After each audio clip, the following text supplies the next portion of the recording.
Baim Wong resmi gugat cerai Paula Verhoeven ke Pengadilan Agama Jakarta Selatan. Aktor sekaligus sutradara Baim Wong resmi menggugat cerai Paula Verhoeven.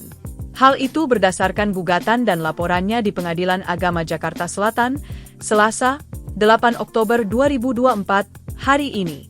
Gugatan terdaftar dengan nomor perkara 3477-PG 2024, Pak JS.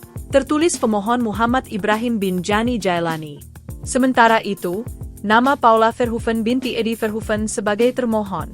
Tim kuasa hukum Baim Wong, Fahmi Basmit, sempat mengumumkan jumpa pers pihaknya terkait kabar perceraian tersebut. Insya Allah jam 16.30 WIB di Tiger Wong Entertainment, Bintaro, Jakarta Selatan. Baim Wong akan menjelaskan mengenai gugatan cerai talak yang telah diajukan di Pengadilan Agama Jakarta Selatan, kata Fahmi Basmit melalui pesan singkat kepada awak media, Selasa, 8 Oktober 2024, hari ini.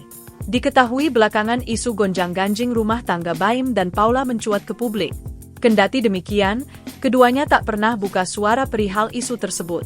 Adapun Baim Wong dan Paula Verhoeven menikah pada 22 November 2018. Mereka telah dikaruniai 2 orang anak laki-laki yang bernama Keanu Tiger Wong dan Kenzo El Drago Wong. Download Tribun X sekarang, menghadirkan lokal menjadi Indonesia.